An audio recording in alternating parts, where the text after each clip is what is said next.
Magandang araw mga malabuenyo.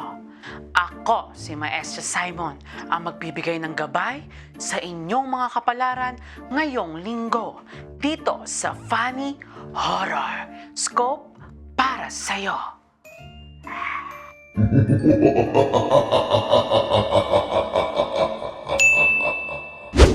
Aris, may magkakagusto sa'yo na TDH, Tall, Dark, and Horror. Capri kasi! Tol, totoo pala. May kapre talaga. Ang laki niya. Grabe ang kwento ng mga matatanda. Buhay yan. Taurus, nararamdaman ko may masamang spirito sa katawan mo. Iutot mo na yan.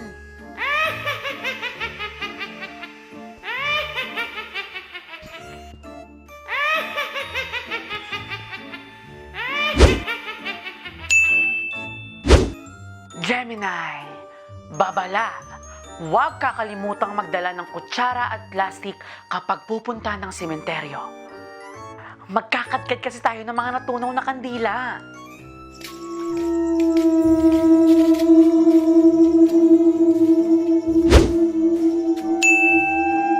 Cancer, may madadaanan kang madilim at nakakatakot na bahay. Hindi yun haunted house, naputulan lang sila ng kuryente.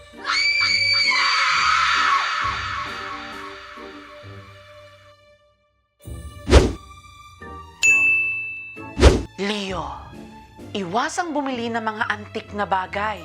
Hindi dahil may multo, masikip na yung bahay nyo. Bulilit, sanay sa masikip. Kung kumilos, kumilos, ang liit-liit. Virgo, makikilala mo sa sementeryo yung taong patay na patay sa'yo. Kaya lang, patay na din siya.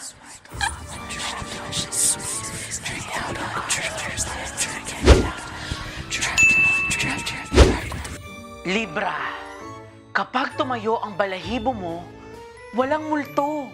Natatai ka lang.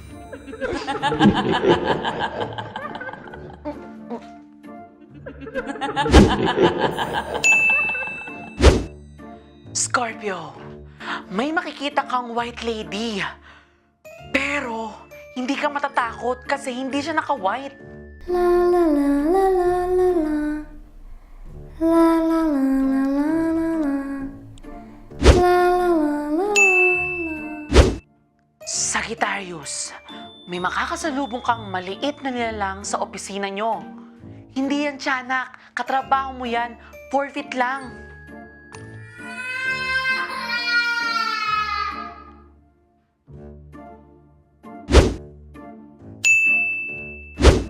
Capricorn, huwag kang malungkot kung mag-isa ka ngayong undas. Di mo sure, baka may kasama ka.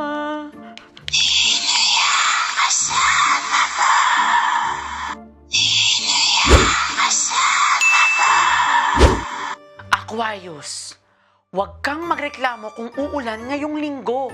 May 20 tikbalang kasing nakaschedule ikasal. Pagbigyan mo na.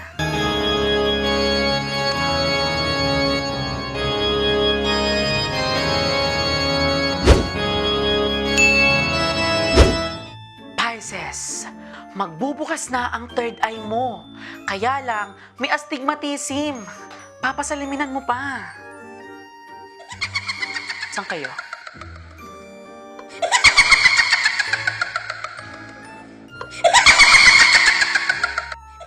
Muli, ako si Maestra Simon.